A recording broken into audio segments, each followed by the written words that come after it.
and fighting it. You know, it sums up a lot about our relationship growing up. So identifying the values that you hold dear can help to inform your career future, as people tend to prefer to build a career based on things that are important to them. So of course, values can and do change over time, and they're often affected by the career and life stage that you're at.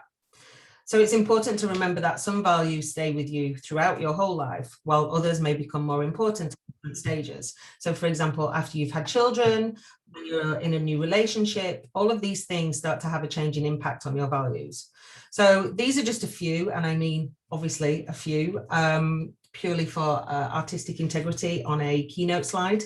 There are many, many more out there, and you can find lists online to help you, but there's nothing like sitting down with a piece of paper and just writing a list of things that are important to you. That's as simple as it is to start shaping your values. And it's exactly what I did. Essentially, it took me a long time to find my values, 44 years to be exact. And I've written here that that's really sad, because the reality is I had them in me all along. It just took something like redundancy to make me sit and think about what's important in my life and what then is important in terms of my career choices. So the next few slides, admittedly, may come across a little depressing, but I'm just being honest about the situation. I'm incredibly privileged. I don't count myself as lucky because I don't really believe in luck. I think privilege, hard work, focus, and determination have obviously helped me get where I am today, but the path wasn't always smooth. So this is where I'm from, this little dot here just above Sheffield in the north of England. So in 1976, so I'm 45, I was born and raised in a small town in South Yorkshire called Mexborough. And I was raised in a village just outside that called Conisbrough, just a few miles away. This is the northeast of the UK, which is a mixture of countryside farming and industrial factories. Now, the place I lived from birth to being a teenager was known for three things. So it's called Conisbrough. It had a castle, so that was the first thing, council houses, and coal miners. Now, Conisbrough Castle is a medieval fortification built by William de Warenne after the Norman conquest in England, 1066. So this William worked with the more infamous William the Conqueror. I've no idea why I'm telling you this, other than to say, I think the fact that I'm telling you about this tells you that the only thing anyone from Conisbrough will ever tell you is that they're a castle, because it's the only thing we have to be proud of. Which sounds really mean, but it's kind of true. Like when I go back to the village where my father still lives, nothing has changed. And when I mean nothing has changed, the old shops are still there, but sadly, they're closed. And it's not because of the pandemic. I mean, this is like a classic death of the high street. You know, the big supermarkets killed local villagers and high street stores. And that has an impact on villages like Conisbrough. The second thing, which I'm jumping around on the slide because I'm going to talk about coal miners. Coal miners were the vast majority of the male population in and around Conisbrough and South Yorkshire. And for many years, you know, before I was born and a few years after, they all worked in the coal mines. In 1984, the area of West Yorkshire had over 56 collieries, and year after year, these closed down, the last one being in 2015.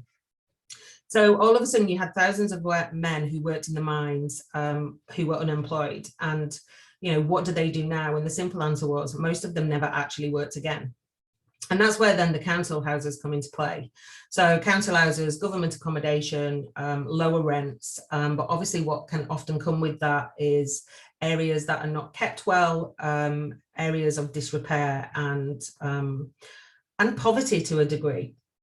So, you know, the early 80s meant that people couldn't afford decent housing, they couldn't afford private renting or the opportunity to buy their own home. So this once kind of beautiful village that I grew up in all of a sudden lost its light as people started to struggle to make ends meet.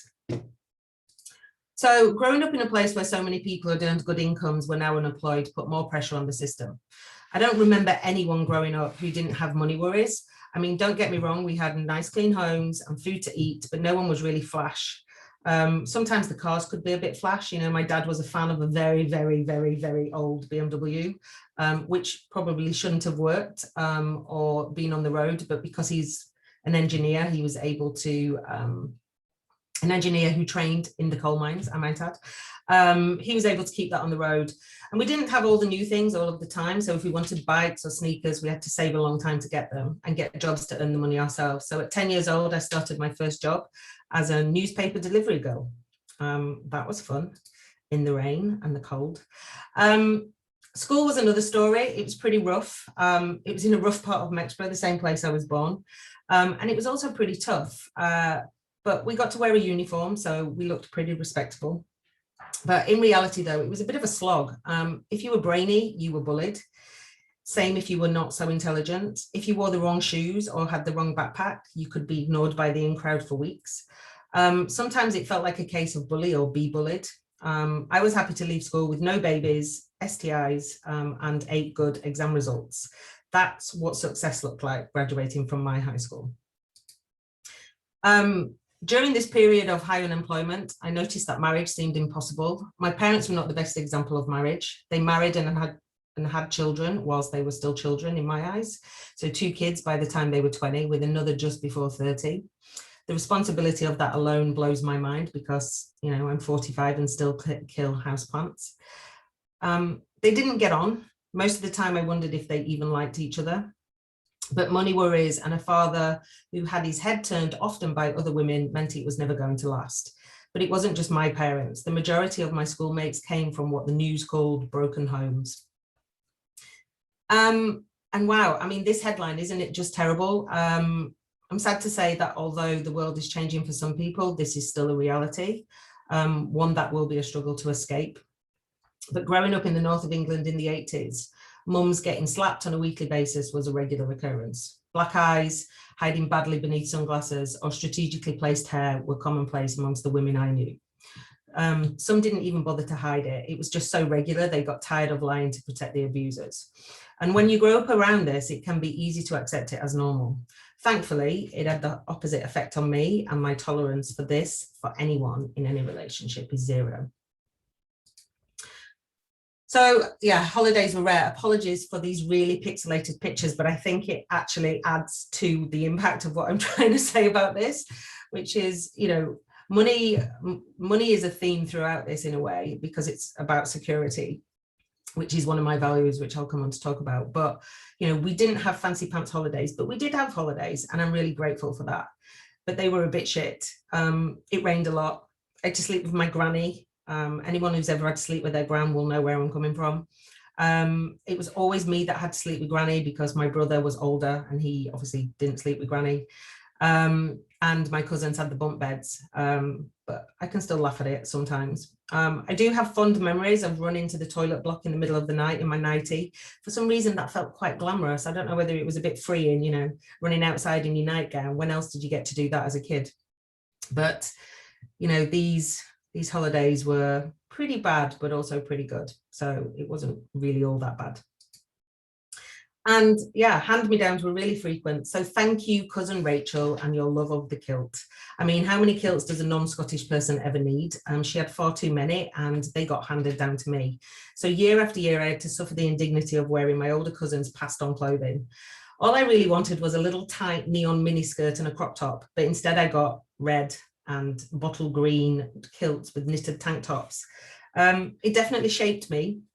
It made me value good quality fabrics over synthetics, but I still hate kilts to this day. And this is a good one as well. I don't know who else grew up in a very gendered household, but I certainly did. You know, mum, dad, older brother, me, little sister, like we definitely knew who did what in that household. My brother, who is only 18 months older than me, never washed the dishes, never ironed or hung out the clothes. I did, my little sister did, but the boy, no, he never did.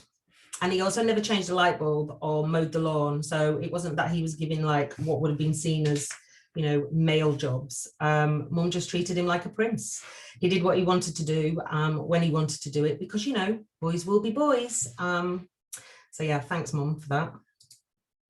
And, you know, all of the above, the money worries, the broken marriage, the abuse, and the abuse my mother suffered, and the crippling social anxiety of wearing my cousin's cast-off kilts led to extreme social awkwardness and low self-confidence. I managed this by showing off and being a clown. I could have blended into the corner like the true introvert I know I really am, but instead I put myself out there in the thick of it, acted up and showing off, making jokes about my appearance and self-depreciating comments to bring myself down before anyone else could, like a superhero for the damaged self. And obviously this had consequences for a long time. Pretty much from the age of 12 to 29, I was angry. Everything felt really unfair. Why me? Why does bad stuff always happen to me? Sounds dramatic. It was, and I was. So obviously, stupidly self-centered and not aware of the privilege that had been granted to me at the time, I carried this self-pity like a heavy weight around my neck and waistline for years. The waistline is still in the same place, but that's another story. So I've painted a pretty bleak picture of childhood, but in reality, it really wasn't that bad. But somehow I woke up and stopped the self-pity. And thankfully, I had friends and family who made me realize that things were not all that bad, that the bad things happening to me and my family were not a symptom of bad luck. They're just unfortunate things that happen to people all of the time. Families break up, unemployment happens, you fail your exams, you pass your exams, you get your heart broken by your first love, and you move on to his best friend. Essentially, you change the narrative, flip the switch and the script, move your mindset and focus on the good things that you have. And I think that's the best we can do. And one thing that I recognized when I was writing this is, I was writing this through a filter of kind of between the 80s and 90s, but I could take most of this and place it in 2020. The lack of money, the unemployment, the marriages breaking down, the domestic abuse, the holidays in caravans, like it feels really familiar right now. And the thing I think that we have to remember is that we've got family, we've got friends, hopefully we have our health, which can all lead to happiness. Because, if we focus on these people, they're the people that can sometimes break us, but they're also the ones that will build us back up again. So if we're open and talk about things and let people in, then I'm confident great things can happen for everyone. So in the summary of my life story, I've had my values all along. They grew with me. They've laughed and cried with me and ultimately inspired and taught me how to be me. So I know you're dying to hear what my values are, or at least I hope you are. And remember, these are mine. They're not radical or out there. In fact, I'm really proud to say that they're super simple. So the first one is fairness. And well, I was going to say, so I've got these 5. Clearly, I have more that sit alongside these things like equality, community, accountability. But these 5 are rooted in who I am. And I think I can track back to a time when they became that part of me. So fairness is really important to me. Like as a child, you could definitely hear the words, "That's not fair," coming from my mouth quite often. And I think that's clearly, a product of growing up in a very gendered household, where I felt that my brother was treated better than I was treated. Like he got away with murder. And I would track things, given he's only 18 months older than me. I remember times like when I was 12 and he would have been 14, he had a curfew, which was like 10 o'clock in the evening. So at 12, my curfew was like 8 in the evening. So I would calculate and I'd be ready so that when I turned 14, I'd be like, okay, I'll see you at 10. And it'd be like, you're not coming back at 10. You be in this house at 9. And I'm like, but Mark would come back at 10. And it was always the same answer. That's because he's a boy. Now I know, obviously, they were doing it for safety and reasons like that. But to me, it just felt really unfair. So fairness is really important. And I like to treat everyone as fairly as possible. The second one is recognition. So again, I never felt like my parents were proud of me. Everything was just expected and accepted. So as a child, I don't remember a time when they said, well done, or told me that I'd done a good job. I think the first time I ever saw, in fact, the first time my mum ever said she was proud of me was when I got my degree.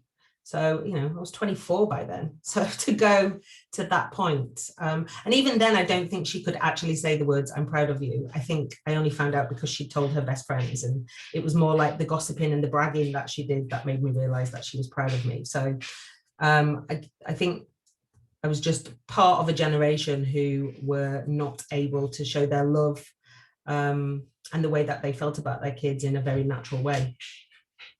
The third one is inclusion. So it's kind of a theme of like fairness and recognition. But it was really hard to be heard in our house. You had to shout, and that didn't go down well either. So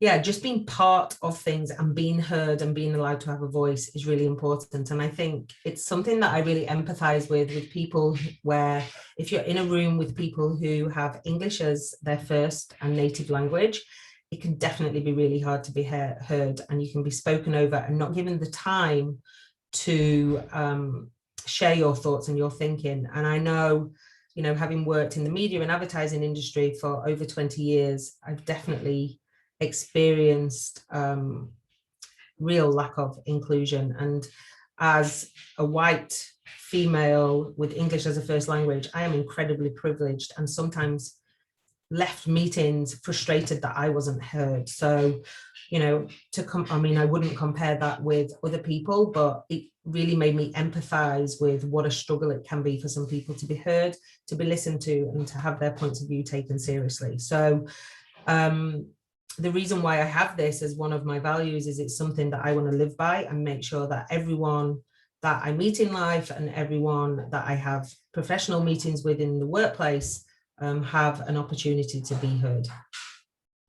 And the fourth one is honesty. So, I mean, this is an obvious one, you know, when you've got a father who cheated on his wife for pretty much most of their 20-year relationship, makes you a little bit suspicious of bullshit and gives you a really good lie detector. So honesty is really, really important to me. And I say that even with, when I look at the world now and I look at the professional environment, like we've gone through, I think the past 5-10 years, there were shifts in the workplace where it was all about positivity. Like we must be optimistic and we must be positive. And let's always focus on the positive. Can you all stop being so negative? Oh, why are you such a Debbie Downer? But the reality is this is just toxic positivity because, and I say that when it comes down to things like giving people feedback, and we were told to always focus on the positives. Now, yes, be objective, like provide motivational feedback. But if you're overly positive and never give people some of the hard facts and the truths, then how are they ever going to learn, or how are they ever going to be improved? So, you know, just for me, the value of honesty is about making sure that I don't fall into this kind of toxic positivity trap, because that can be more damaging, I think, than actually giving someone what could be seen as negative feedback. But to me, if you frame it in the right way, it's just about honest feedback. It doesn't have to be negative. And the final one is security. I mean, again, all of the above. When your family breaks apart, when money, you know, money becomes an issue, redundancy, unemployment will also do this to you. And I realized when I started looking at my values, having heard that I was going to be made redundant, that security was one of the most important things for me. So at the time when I accepted my current role, I was offered another role, which was, even though Oatly, the company that I work at now, are very entrepreneurial, this was kind of a much younger company, the other company, and much more entrepreneurial, more risky, probably great opportunity in terms of ego building and getting the opportunity to build something in my name with my voice. But it wasn't very secure. And, you know, the role I have now in plant-based foods, the way that's growing and the growth opportunity of the business feels really secure. And probably moving out of agency world where there's always been elements of insecurity and high levels of redundancy, it's probably the first time in my entire career where I felt this level of security. So, and on top of that as well, I think it's about security in my relationships, both with friends. Like most of my friends, I've known for a hell of a long time. My husband, we've been married 8 years, but we've actually been together since we were 20 years old, so 25 years. So you can see serial monogamist that values the security of that companionship above all else. So yeah, how do I use these values? Like, why am I here talking to you today? So as I've said, last year, I was told by my former employer that I would be made redundant by the end of the year. I suppose I should be grateful that I managed to get through 2020 with a job. And when I was told by my former employer that I would be made redundant, my initial reaction was, of course, very human. I politely hugged my former boss and told them not to worry, that they'd had to do something so difficult. And I behaved as nicely as I could. I still no idea why I had that reaction. Like, it's not a normal reaction for me. I would have thought I would have, like, you know, shouted at them, swore at them and slammed the door on my way out, but I didn't. I hugged her, which is, I think when I got home and really thought about it, I was like, oh, that was a nice thing to do. It didn't cost me anything. Okay, maybe a bit of self-respect and a few hours lost at being annoyed at myself for being so bloody nice about it. But, you know, in reality, I was mad and I was annoyed. But I decided not to let it get the better of me. I knew that if I opened the doors to that big looming question of why me, it would suck me into that black hole. And I know I have a tendency to go down those holes, and I have to fight, and I do have to fight really hard not to go down that path. So I told myself that they were letting me go because I was too expensive. They can't afford me. They have to pay for my experience, and my experience is worth every penny. But if they can't afford it, then it's best that I move on. So rather than panic, I think I internally panicked, but I did my best not to externalize it about how we pay the mortgage and all that other real life stuff. I sat and focused on what I wanted out of my next job. And I think at my age, it would have been a lot easier to keep doing what I know and doing what I do and stay agency side. But I also said to myself, you know what, it's time to have a good think about what you're doing with your life. And we're working a hell of a long time to not be happy in our work life. So I know this sounds luxurious. And to be honest, I did have a few months. So I did have that luxury of time on my side. On reflection, I hadn't been having the best time in that role, but I'd been too busy working to notice and let it get to me. But once I started to think about what I wanted next and how I wanted to be treated, only then was I aware of the real problems.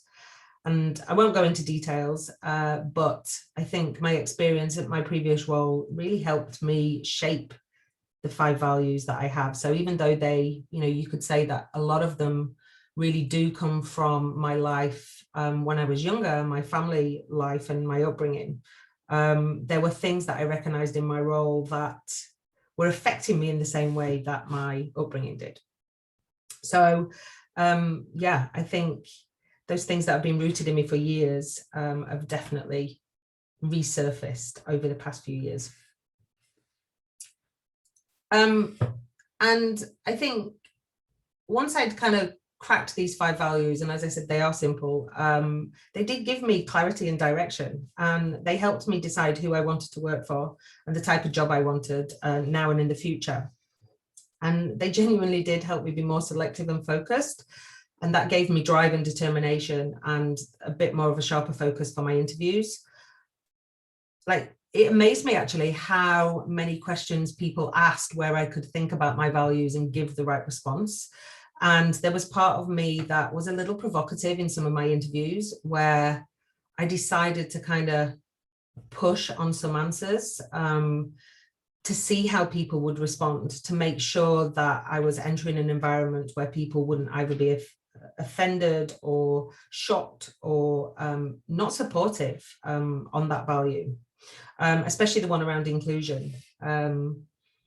Just to make, you know, just really quizzing people and calling them out, and anyone that kind of speaks over you when you're speaking, especially in the world of digital calls, can be really challenging. So yeah, stick to your values is what I say. But yeah, ultimately they helped me choose the job I currently have, and it's living up to both reputation and my value standard. So working for a company with such a strong purpose, a very important planet-saving purpose, means we can all be open and honest about what we are doing. And although it's seen rapid growth, it's essentially a small startup company that was built on fairness and meritocracy, where people are really recognised for their contribution. And obviously being a Swedish startup company, there's a huge culture of consensus. If you've ever worked with Swedes, you'll know that there is a real collaboration that goes on there, which means everyone has the opportunity to be heard. And let's just say, yeah, as I said, job security in a plant-based food company is pretty good right now. So yeah, I feel like my values are ticking all the boxes, or my job is ticking all the boxes of my values right now.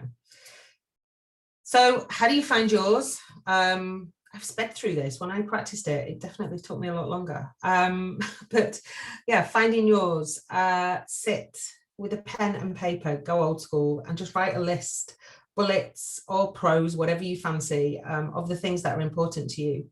And it should come pretty easily, I think, if you just give it a moment, and it shouldn't take you that long, or it can take you longer, but do try and give it the time and focus it deserves. I would say start with 3, aim for 5, and you've probably got a hell of a lot more that sits beneath there. And I added a few more to this list. You know, there you can Google lists of values, you can Google things that will help you find your values, and other tools to help you work out what they are. You can also just sit and list things that are really important to you. I sound a bit repetitive now, but it is really that simple. What are the rules that you want to live by? What are the standards you want to hold yourself and others to? And are these your values? And oops, sorry. And yeah, there's a few on there. I mean, you can, this is the thing with them. They are all so obvious, and it's just such a huge amount of common sense, but kind of to my starting point around, it's really silly how, because we don't sit and gather them or sit and spend time focusing on them, they're just there, they're just in existence. But the minute you start to just put a frame around it, it kind of just, it's a bit of a eureka moment, I think. It's just a bit like, oh yeah, I get why I'm doing that. Oh, I understand why I'm behaving in that way. And I think, you know, that starts to help you then understand other people, which I'll come on to in a moment. There's also this other little exercise that I think is really useful, that you can do. So mapping out your highs and lows. So think about your career and work life to date, and map out a timeline. Like the timeline can be anything. It can be 6 months, it can be a year, it can be 5, it can be 10. I did this one just really quickly from like when I started in Amsterdam.